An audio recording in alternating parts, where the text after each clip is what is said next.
आइए नजर डालते हैं आज की कुछ फटाफट खबरों की ओर। कोटा में प्रॉपर्टी की रेट आधे से भी कम होने की आशंका। कोचिंग सिटी कोटा में छात्रों की आवक आधी से कम रह गई है, जिससे यहां कोचिंग उद्योग से जुड़े लोगों के लिए रोजी रोटी का संकट पैदा हो गया है।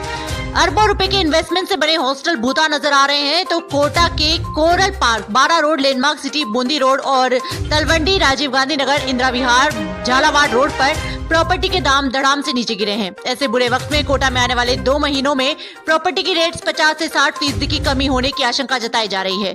लोग प्रॉपर्टी बेचने को तैयार हैं, उनको ग्राहक नहीं मिल रहे। कुल मिलाकर कोटा में कोरोना काल से हालात पैदा हो गए हैं।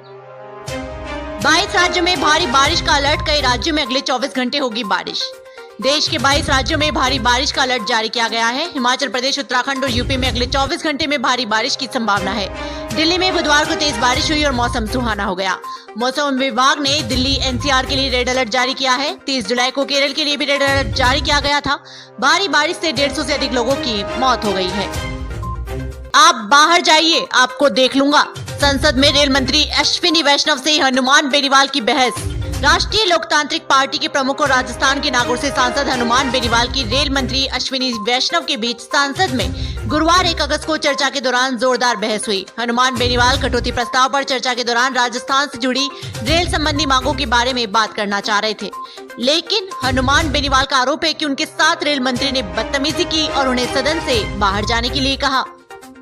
हानिये का अंतिम संस्कार आज कतर में, हिजबुल्लाह लेगा बदला। हमास प्रमुख इस्माइल हानिये को आज कतर की राजधानी दोहा में दफनाया जाएगा। कल उन्हें तेहरान में अंतिम विदाई दी गई।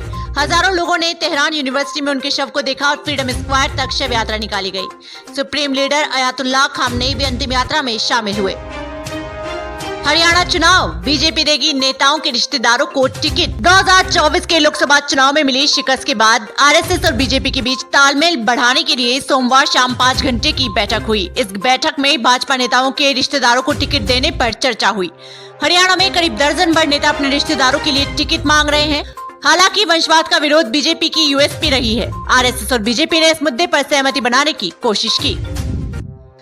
किसान आत्महत्या पर कांग्रेस भाजपा में तकरार, सुरजेवाला, केंद्र ने रचा षड्यंत्र। राज्यसभा में किसानों की आत्महत्या पर कांग्रेस और भाजपा के बीच तीखी बहस हुई। भाजपा ने कर्नाटक में 15 महीने में 1200 किसानों की आत्महत्या का आरोप कांग्रेस पर लगाया। कांग्रेस ने सरकार पर किसानों को शकुनी की चौपड़ का मोहरा बनाने का आरोप लगाया। कांग्रेस सांसद रणदीप सिंह सुरजेवाला ने कहा कि सरकारों ने किसानों की आय दोगुनी करने का वादा किया था, लेकिन उनकी आय घट गई है।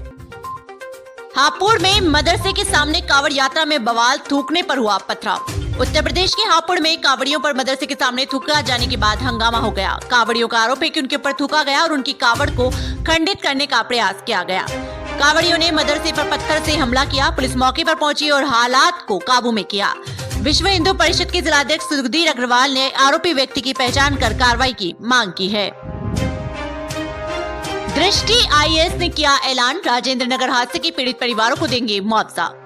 दिल्ली के ओल्ड राजेंद्र नगर में राव कोचिंग सेंटर के बेसमेंट में पानी भरने से 3 छात्रों की मौत के बाद दृष्टि आईएएस के प्रमुख विकास दिव्यकृति ने हादसे में जान गंवाने वाले छात्रों के परिवार को 10-10 लाख रुपए मुआवजा देने का ऐलान कर दिया है। आपको बता दें, उन्होंने कहा है कि ये समय चारों बच्चों के परिवारों के लिए अत्यंत कठिन है और दृष्टि आईएएस इस दुख की घड़ी में उनकी मदद के लिए खड़ा है। बिल विधान परिषद में गिरा, जाने क्यों। उत्तर प्रदेश में योगी सरकार को बहुत बड़ा झटका पहुंचा है। बहुमत होने के बावजूद नजूल संपत्ति बिल विधान परिषद में गिर गया। जानकारी के मुताबिक बिल को प्रवर समिति के पास भेजा जाएगा। इससे पहले विधानसभा में उत्तर प्रदेश नजूल संपत्ति का बिल 2024 भारी विरोध के बीच पास हुआ था। सूत्रों के मुताबिक बीजेपी के ज्यादातर एमएलसी ने इस बिल का विरोध किया और प्रवर्तन समिति को भेजने की अपील की। पेट्रोल डीजल के लदेंगे दिन, नितिन गडकरी का बड़ा ऐलान। पेट्रोल डीजल की बढ़ती कीमतों से राहत दिलाने के लिए परिवहन मंत्री नितिन गडकरी ने कार निर्माता कंपनियों से फ्लेक्स फ्यूल इंजन वाली कारों को बनाने की बात कही है। इस साल के अंत तक मार्केट में फ्यूल फ्लेक्स से चलने वाली कारें आ जाएंगी। फ्यूल फ्लेक्स एथेनॉल के साथ मिश्रित ईंधन पर चलता है। इसके चलने पर आपकी कार सिर्फ 50 रुपए प्रति लीटर के खर्चे में फर्राटे भरेगी। देश दुनिया की तमाम बड़ी खबरों से जुड़े रहने के लिए देखते रहिए पीटीवी हिंदुस्तान। यदि आपने अभी तक आपका अपना YouTube channel PTV Hindustan subscribe नहीं किया है तो अभी सब्सक्राइब कर लें, बेल आइकन जरूर दबा दें।